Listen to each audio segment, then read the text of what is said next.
Welcome to the Medical Device Made Easy podcast. Here is Munir Lazouzi from easymedicaldevice.com, and today we'll help you to talk more about what is a correction, corrective action, preventive action.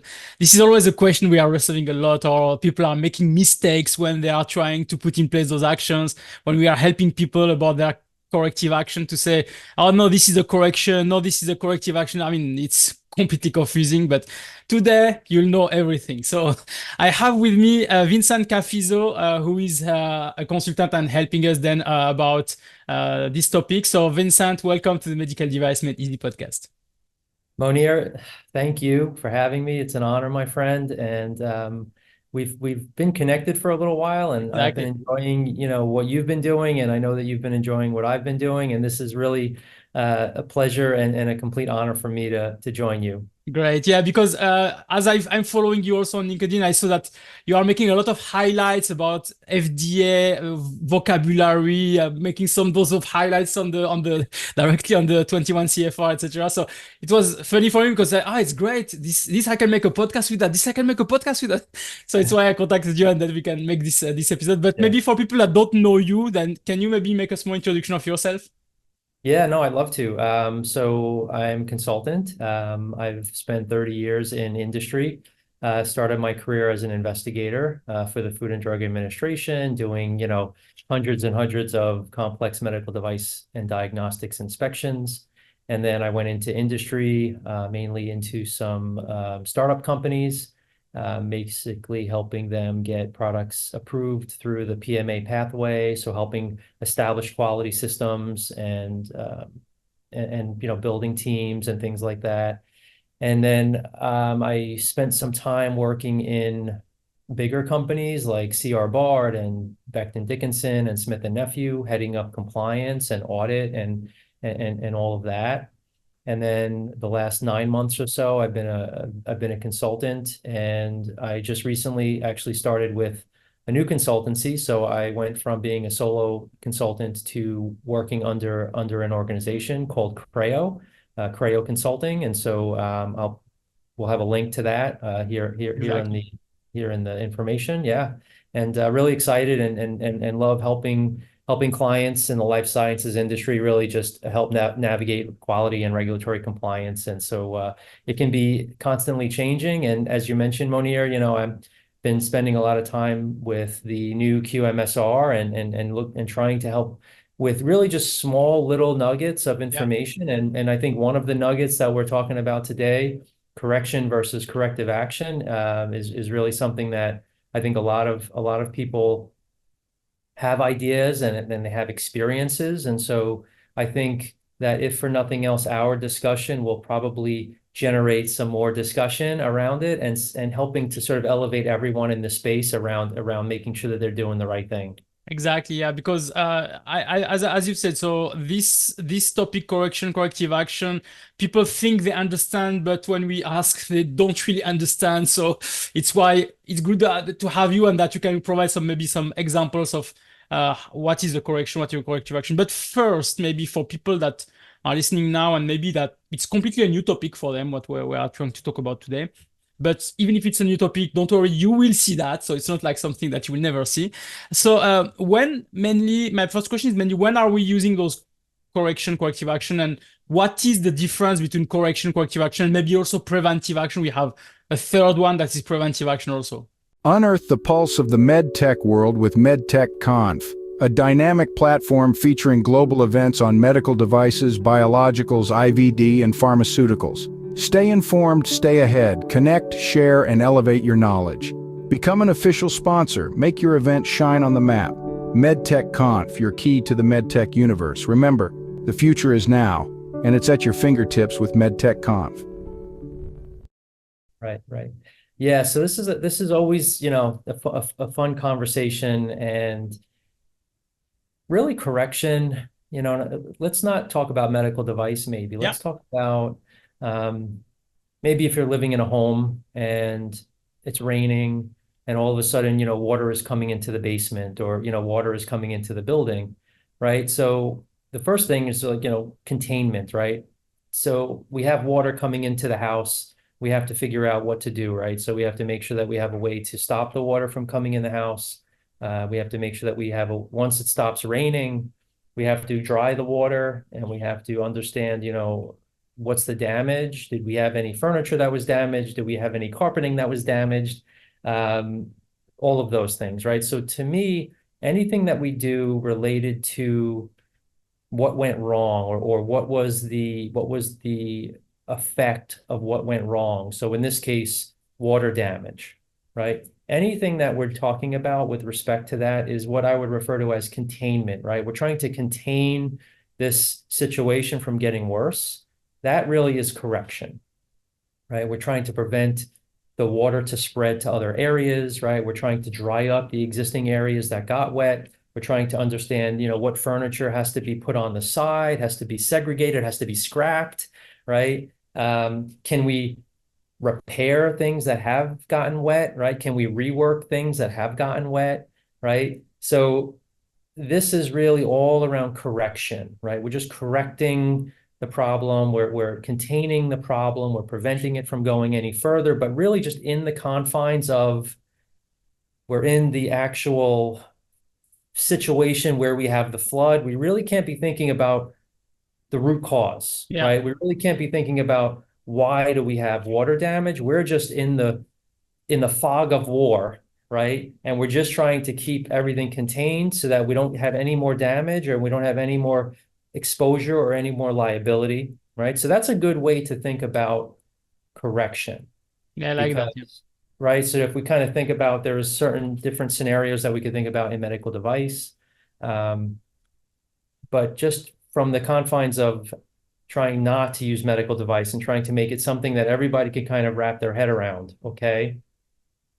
So now it's the next day, and the sun is shining, there's no more rain, right? And we had a good night's sleep, and we know that nothing else is being damaged.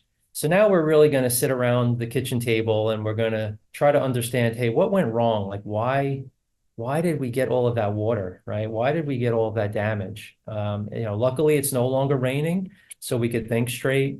We could investigate what went wrong. We could make sure that if at any way possible, we're gonna make sure that this never happens again.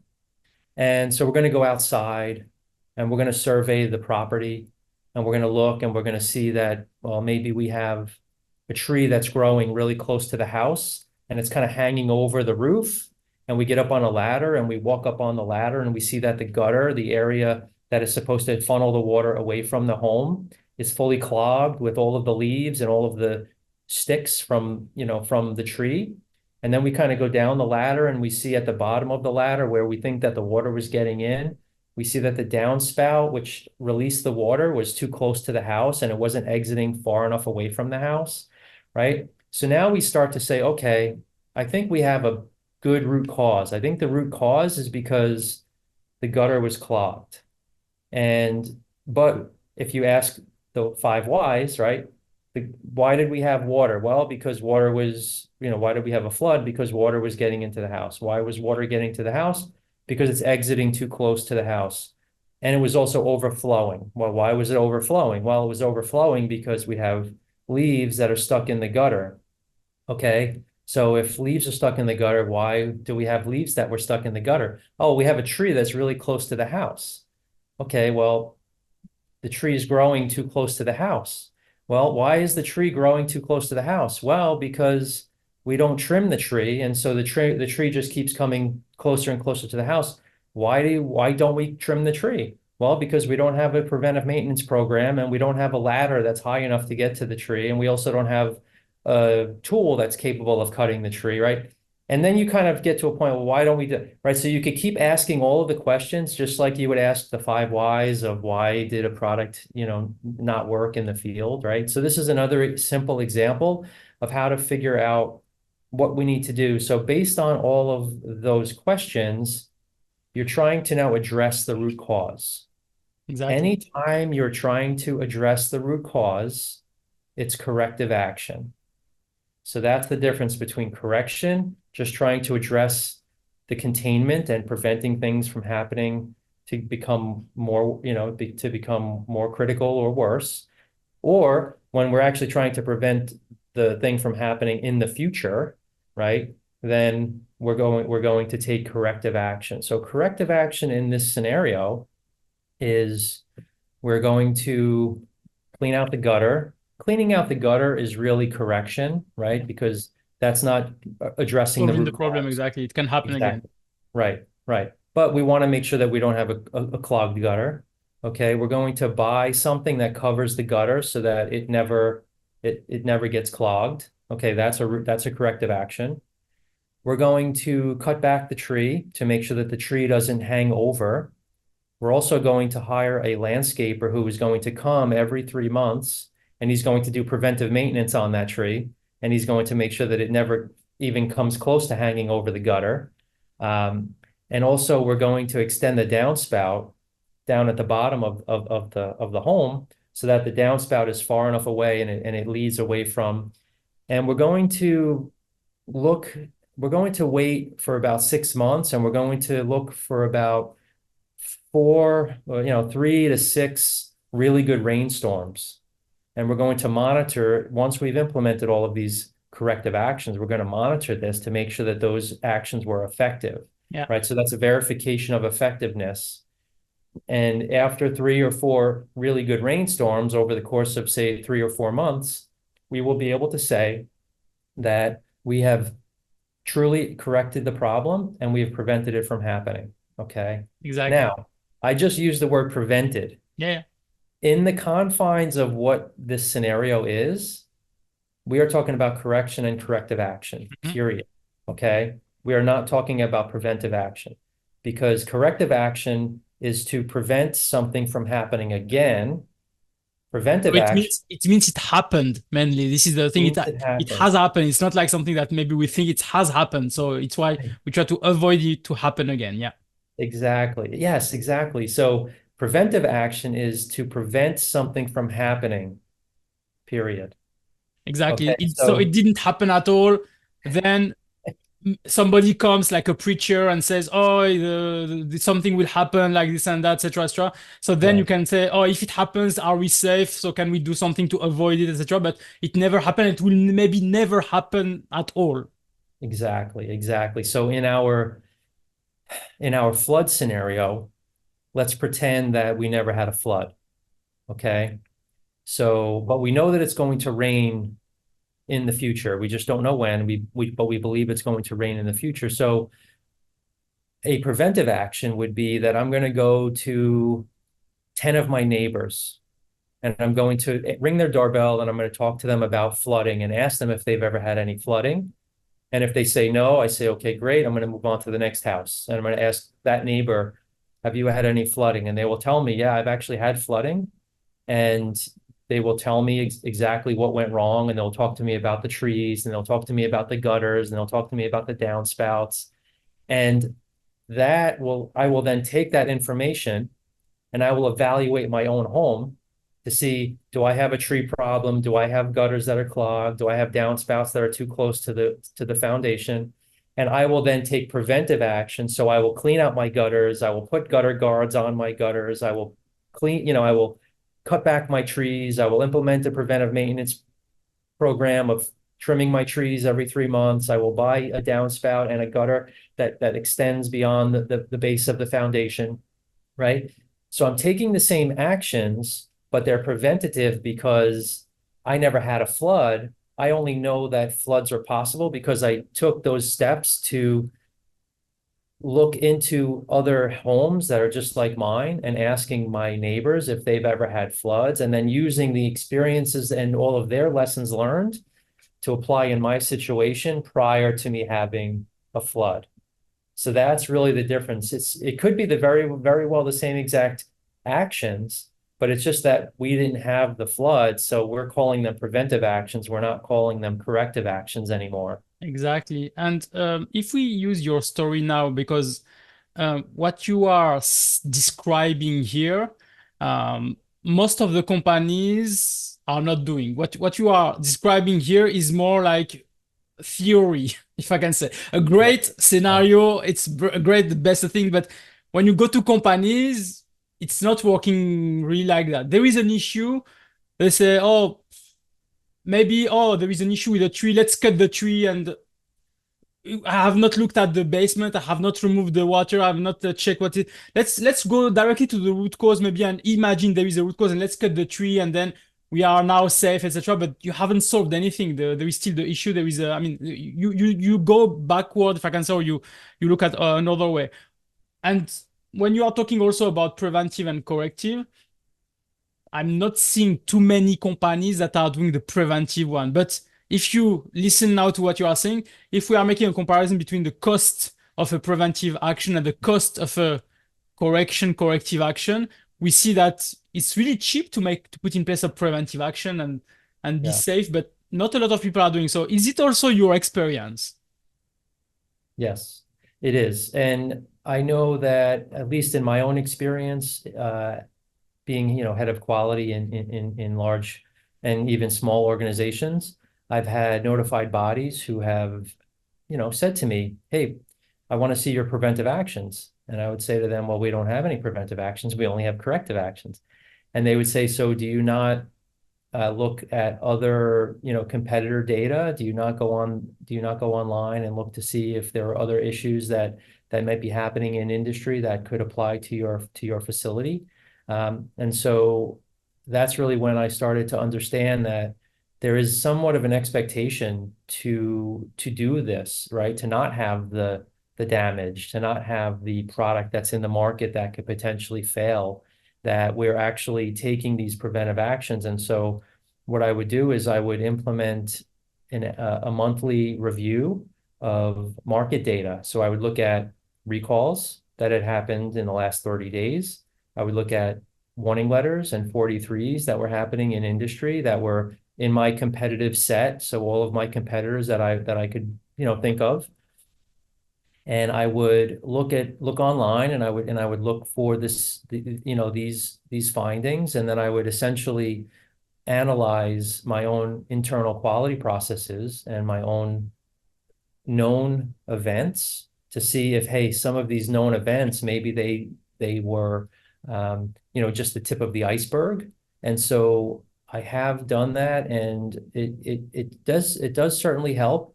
In large organizations, Monir, I can tell you that what I have done to implement preventive actions is when we have multiple sites. And so when multiple sites are operating, Correct. you have different inspections that are happening, either FDA inspections or other regulator inspections or notified body audits.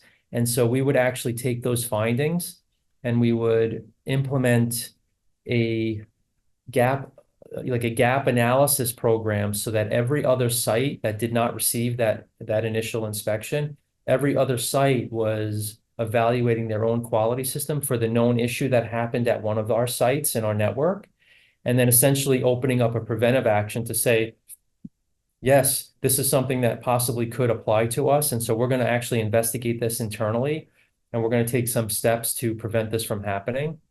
And so those are two examples of how you can actually implement preventive action fairly easily and very, very cheaply.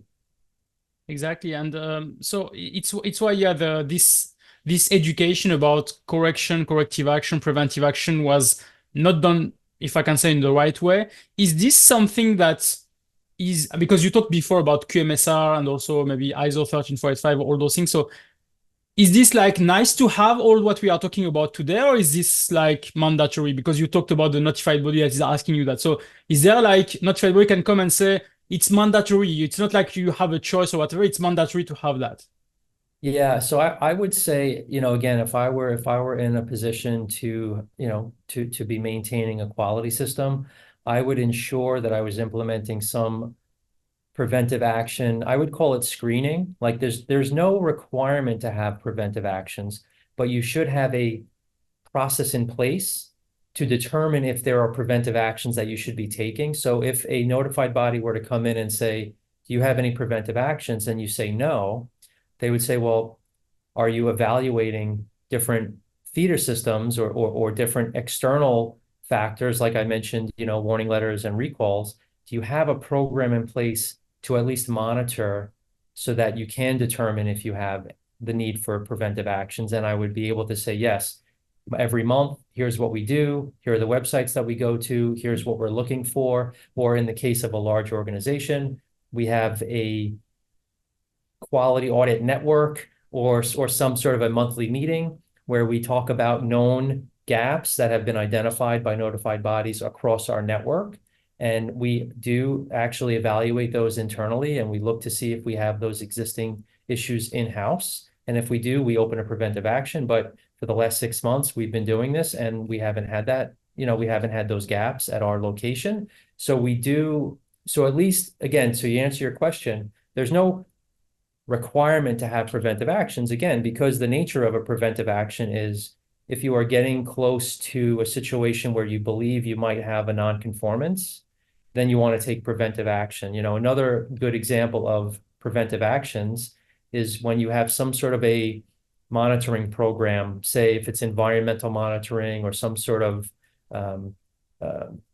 machine output, right, where it's either a scrap number or it's some sort of a tolerance where the machine is capable of measuring a particular tolerance, and that you want to be within a particular range. And if you start to see that your equipment is operating at the upper end of that range where, just a few more percent and it will be out of spec, that's where you want to basically try to dial that piece of equipment down to get it back closer into the middle of the spec, right? So that's a preventive action. Like I mentioned with environmental monitoring, if you're looking at your environmental monitoring results and they're still in spec, but if you look at, the last 12 months, so if you look at a trailing 12 months of your environmental monitoring and you see that, we're typically operating at whatever the number is 10, but now we're at like 25. Why are we at 25 for the last 3 months when the first 9 months we were at 10, right? So you start to see that there's been an uptick and you don't know why. So you investigate, potentially there's some different cleaning practices, or maybe we are skipping some cleaning process, but we're not identifying it in terms of exceeding our alert limits. We're just really within our limits. So we have some opportunities to take some preventive actions on some process parameters that might be getting close to an action limit, but we're just kind of operating within that boundary of we know what the capability of the process is, but we feel like maybe we're getting too close to the limit, right? So that's another example. And so again, you could be able to tell your notified body that you have a program to monitor the trailing 12 months of data of process capability, right? But then if you haven't identified, what is going to cause us to take preventive action, right? So if your notified body goes in and looks at a trailing 12 months and they see that, 5 or 6 months we're operating at, say, 10, and then we kind of, for the last 5 or 6 months, we're now at 25, which seems to be outside of our normal capability and our normal operating range, the notified body can say, you're failing to take preventive action because you have a clear indication that you're getting much closer to your action limit and you're not taking action, right? So that's why I'm saying if you have a program to at least show that you're doing these evaluations periodically, monthly, or quarterly, even if that's what you decide to do, then you can at least point to that, and you don't have to. In other words, you won't have that difficult conversation, right, where they say, "Well, no, in our opinion, we believe that you should have taken preventive action, after you saw this trend happening for 2 months, but it's been 4 or 5 months and you still haven't acted. So where's your justification for why you're not taking preventive action, right?" So this is really where I would rather not have those difficult conversations. I would rather show my notified body that I'm being proactive. So procedures describe procedures that are really accurate with timing. So why, where, when, etc. With all those information that are really providing every detail can avoid you this kind of difficult discussion with a notified body, because you say, yeah, well, I followed exactly what is written on my procedure. I waited that month, or I saw a trend, but it was just 1 or 2 months of this. I have to wait 3rd month to see if this is really a trend or not, etc. So you have all that described on your procedures. So in terms of quality management system now, so we talked mainly about actions like correction, corrective action, preventive action. So what kind of events on your quality management systems are triggering those kind of actions? So what kind of elements that you should maybe collect or events that you should record on your quality management system that maybe need those kind of corrective action, or preventive actions? Yes. Yeah. So in terms of, what you mentioned, feeder systems, right? Systems that are telling you information, and that information is going to, give you an opportunity to determine what actions you need to take, right? So if I'm buying something from a supplier and I have to bring that something, right, whatever it is, into my facility, I have to inspect it, right? So if I have any incoming inspection failures, that's obviously one opportunity where you have to determine what went wrong and take corrections, right? Containment, make sure that you don't approve it, segregate it, and then do the investigation as to what caused the failure, right? Was it failure of your test method, or was it failure by the supplier to deliver something to you that was in conformance? Another area, obviously, if we're talking about incoming inspection, we also are going to have some in-process and some final inspection of our product, right? So any times that there's failures there's always an opportunity to take containment actions, take corrections, right? And then corrective actions. That's really where those investigations will determine whether or not we have something that is systemic, something that we believe is not just a one-off, but something that actually caused a continuous problem that we're just catching. An example, of non-conforming product that is failing in process or final is possibly a product that falls on the floor, right? Yeah. Something where it was an accident. It was not something that happens all the time. And but it's our practice that if something falls on the floor, we open up a non-conformance, we scrap it, and we move on, right? Exactly. But if you have at the end of a month or at the end of a quarter, when you're doing your monitoring, right, you'll see that you've got 25 instances of something falling on the floor, right? So now you probably start to get into some corrective action territory where you really should investigate, potentially what went wrong here, and why do we tend to have more things falling on the floor than we've ever had before? And so you start to look at employee practices, you start to look at maybe whether or not employees are rushing, or possibly if there's not enough room on a table, or if the lighting is bad and the employees can't see what they're doing, or if the gloves that they're using are too big and things are slipping out of their hands, right? So there's always the potential to evaluate even something that seems to be isolated, right? If your quality feeder systems are telling you that you have an uptick in something, right? In this case, items dropping on the floor.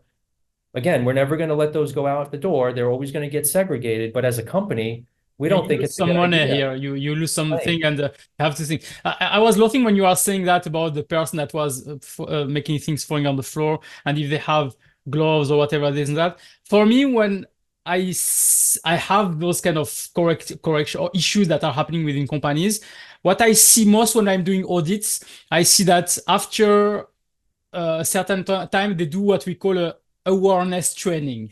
So it's like the solution for everything is like an awareness training. So they have to understand better the procedure that they already had understood, if I can say before. So it's like, this is the solution. I think they didn't understood. So let's make another training, an awareness training, and make them understand. While what you have said is great, because maybe, yes, the environment of work is not correct. The tools they are using is not correct. Maybe they have to move the device from this place to this place, and etc. So it's making it falls. But if you put it just one close to the other, they will not fall. So it's why I like this, because usually what I hear from companies like, oh, let's do an awareness training and we record that we have done something because we have no clue what we should do next. Right.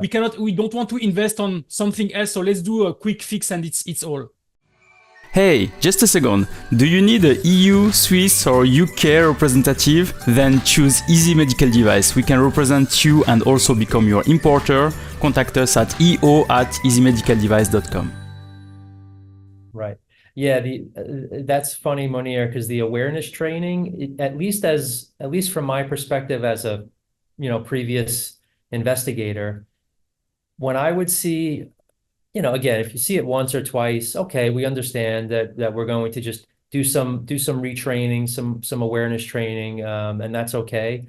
But when you start to see that being really the majority of the NCs, right, where you have a non-conformance and a product has to be segregated and scrapped, and then the result of that, the action is to retrain, and you see that, to be 75% of the time, then you have some work to do to really, as an investigator, to really investigate why this is happening and really seeing, and sometimes that's okay, as long as it's not happening the majority of the time, if it's happening once or so, or twice, or what have you. But I would also say that awareness training is not necessarily corrective action. I would say that that's still really containment. It's still really correction. And it's not really fully getting to the root cause of the problem, right? Like you said about the employee and the different environmental factors. If you're just going to do an awareness training to tell them stop dropping things, that's not a corrective action. That you're just containing the problem and trying to limit it from happening, but you're not really trying to address the root cause. And like I said in the very beginning, the difference between correction and corrective action is the intent to address root cause is corrective action.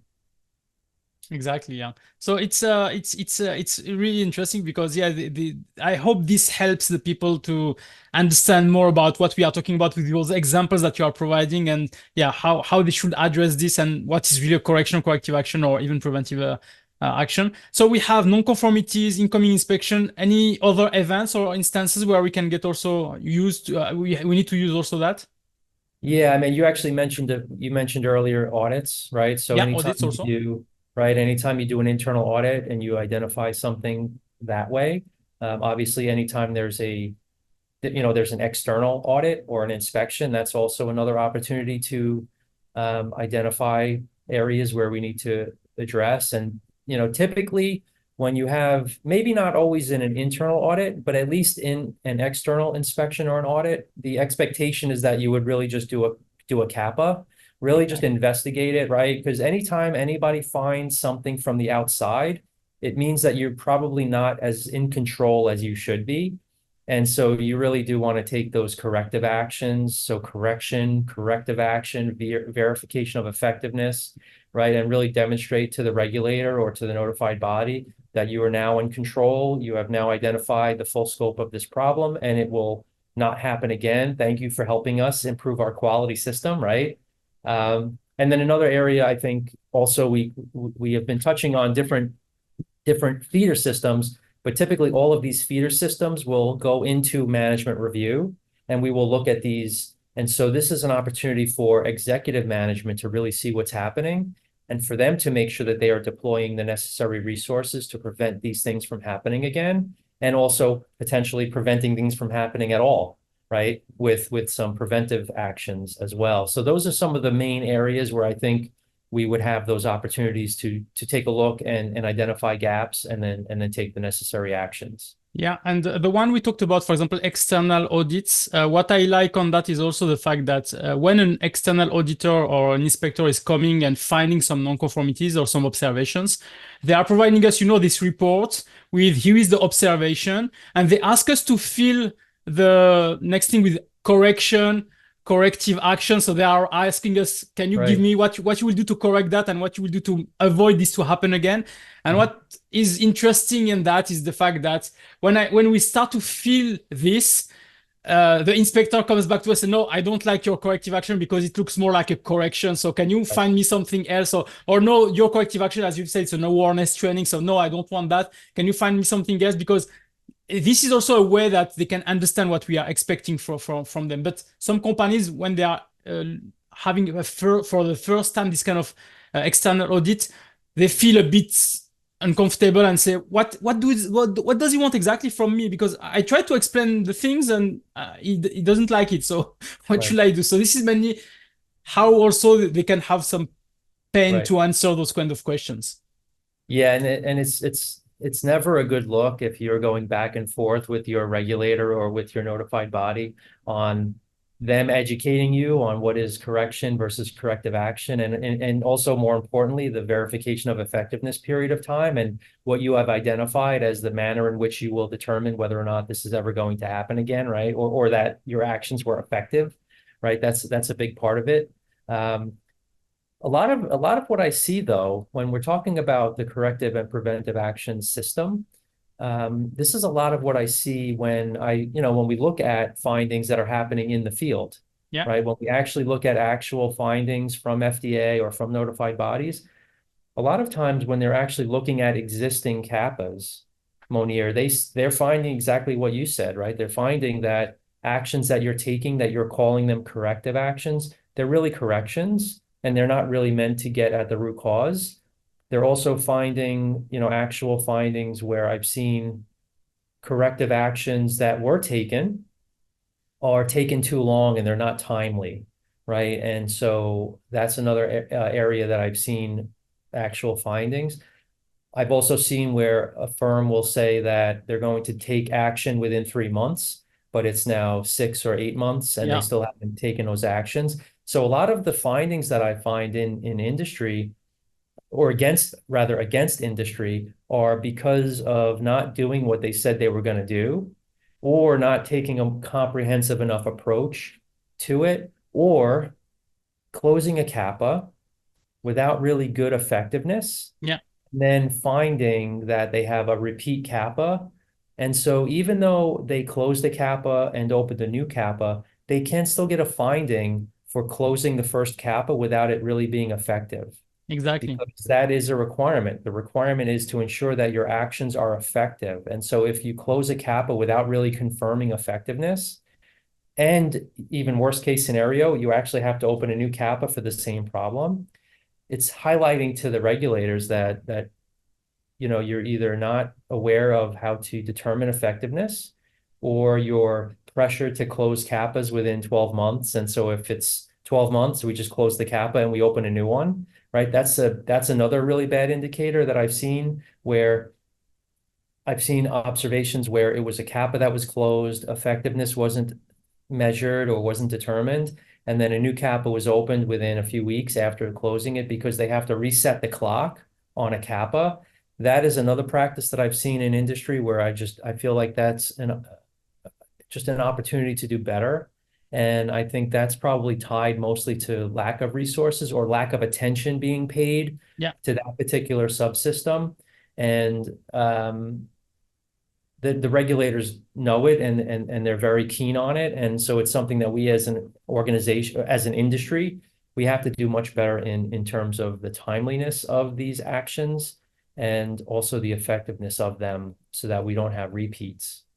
Exactly, yeah. So in terms of so I had another question. I forgot my question now, but I have one of the questions that I want to ask is on the industry. One of the problem is also the fact that we are it's painful for employees, if I can say, to open a CAPA or open an NC and fill this CAPA and fill this NC. So we hear a lot of the employees saying, "Why should I do that? Let me correct it on my side, if I can say.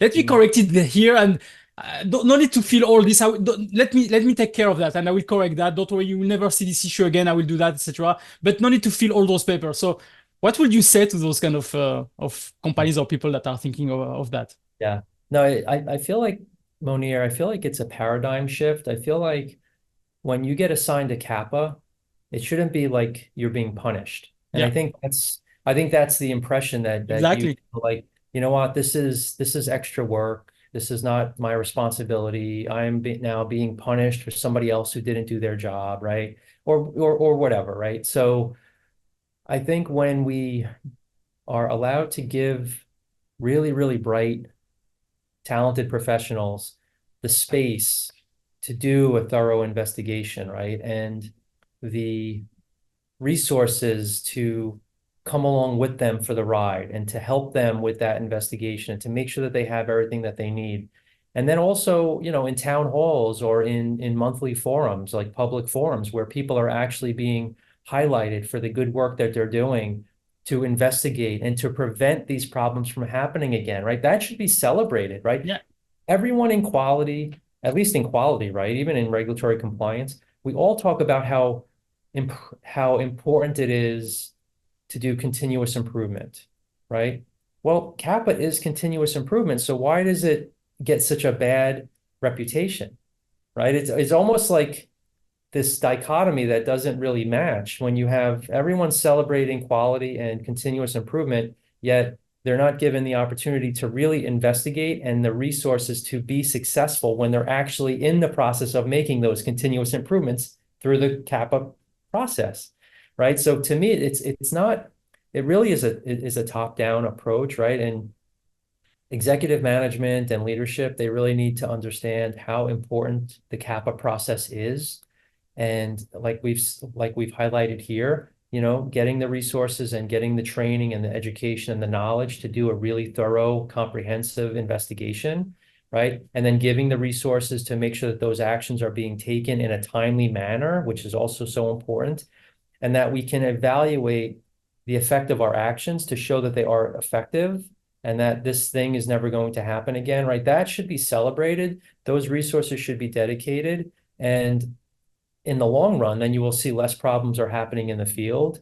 We're going to have much more much more satisfied customers and fewer recalls and much, fewer field actions and issues that are happening with our complaints. We'll have less complaints.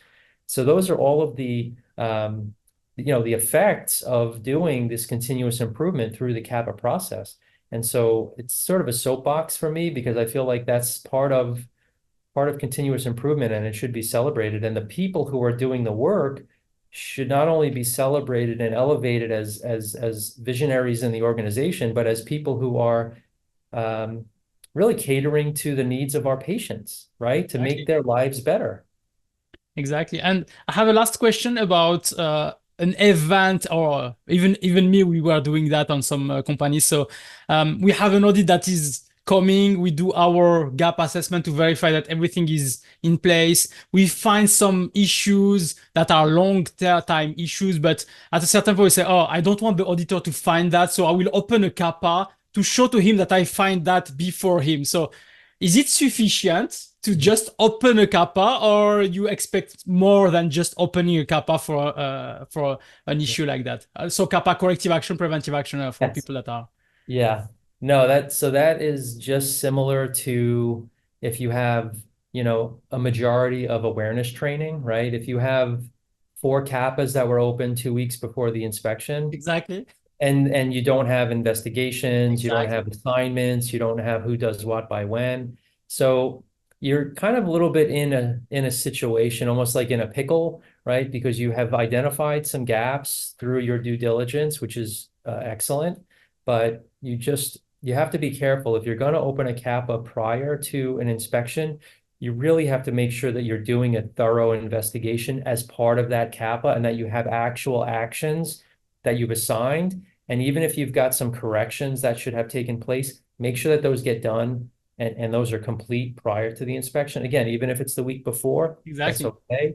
But you have to show, you just don't get a gold star for opening a CAPA. You have to really go through the investigation and establish what is the action plan and what is the effectiveness, verification of effectiveness period as part of that initial 1 or 2 weeks of opening the CAPA. Yeah, because there is a myth, if I can say that, a lot of people are claiming and saying, but I say, no, it's wrong. So they say, if you find the issue before the inspector or the auditor that is coming, then they cannot raise a non-conformity out of that because you find it. So it's like proving that you know about it and you are managing that. But it's, as you said, just opening a CAPA without doing anything and just mentioning, yes, I know there is an issue, but you are not mentioning the investigation, root cause, and action, etc., etc. At the end, you have done nothing. So there is still, the problem is still existing. So this is mainly the point. But there is this myth of people that saying, yeah, no worry, as soon as you open it, it's fine. So you put the date and it's up before the audit, so it's fine, completely fine. No, and also, if that does happen where you just open the CAPA and you don't do anything else, then the question would be, well, how did you identify this, right? Exactly. And if they say, because you are creating a paper trail that says that you've identified some gap. So then you say, okay, well, how did you identify this gap? Was it in your internal audit process? And they say no. Was it as a result of incoming inspection or management review? No. Well, then how did you identify this? How did you identify this gap? And was, well, because we knew you were coming, we were just doing a full scale, we hired consultants and we had really, really smart people go through our facility and look at all of our documentation. And so as an investigator or as a notified body assessor, I would say, well, what you're describing to me is not part of your quality system. Exactly. So you truly don't have the ability, your quality system doesn't truly have the ability to identify gaps. It's something that's exceptional that you're doing in advance of an inspection that happens maybe once every 3 years, that you're doing this. So I would actually find a non-conformity or a 483, if we're talking about the US FDA, that the feeder systems are not capable of identifying gaps. And I would actually link it to management controls and management not providing the resources to identify whether or not the quality system is safe and effective. So I would hit that. And then I would also hit them on CAPA, because their CAPAs that they've opened have no investigation. And then I would also look at the training records of everyone involved in everything, right? And I could potentially have a training 483, right? So you have to be careful. You just have to be careful with those due diligences prior to, 2 weeks or a month prior to the inspection. Yeah. Then you can pull everything to find all the issue. Yeah. But yeah, it's exactly the experience I have, and it's great to hear that, because there are some people that are trying to help, but they are not helping too much. So it's why it's good to also mention those kind of actions, and be careful, make the full assessment of things, and don't wait 2 weeks before an inspection or an audit to start to do this job. Do that, spread that all along the year, and it's better, and you'll avoid a lot of issues. Right. Vincent, so thank you for all this information. So mainly, how can you help the audience? So why people should contact you, maybe to get in contact with you then? Yeah, no, thank you, Monir. So yeah, in terms of how to get in contact with me, of course, LinkedIn, go to my profile. That will link you to my current company, as well as the information that I put out on LinkedIn. In terms of why people should reach out to me or reach out to somebody like me who is a professional who has been doing this for 30 years, it's just to have these kinds of conversations, right? To understand what their pain points might be. And if there's something that I can do to help them, great. If there's some network that I have where I can help them be successful through other means of contacting people like yourself or other people that I'm knowledgeable about, that's really what I like to do. I really like to make sure that the life sciences industry that we're here to help, they have the tools that they need to be successful. And so that's really part of what I do. And exactly what we're doing here and exactly what you do on LinkedIn and what I do on LinkedIn is we really just try to help everyone. And we feel like by elevating, the industry, kind of everybody becomes a little bit more knowledgeable and a little bit more aware. And if this podcast helps a few people, right, navigate the world of CAPA, then that's really what my hope is. Great. So thank you. And I'll put all the details on the show notes. So if you want to go and to find the LinkedIn profile of Vincent or the company where he's working for now, so go on the show notes and you'll find all the information. Okay, Vincent, it was really great to have you. And I liked all the example that you provide for all those corrective action and preventive actions. I hope it will help a lot of people, and that now, after this podcast, a lot of people now understand exactly what is each of them, and they will not make the mistake. And please don't open a CAPA just before an audit. That's right. Listen to that part and don't do it again, because it's even me when I go to an internal audit and find out they do the trick of opening, it's not helping. So guys, don't do this kind of thing. But I hope all this will be helping you. So thank you, Vincent, and I wish you a nice day. Yeah, thank you. You too.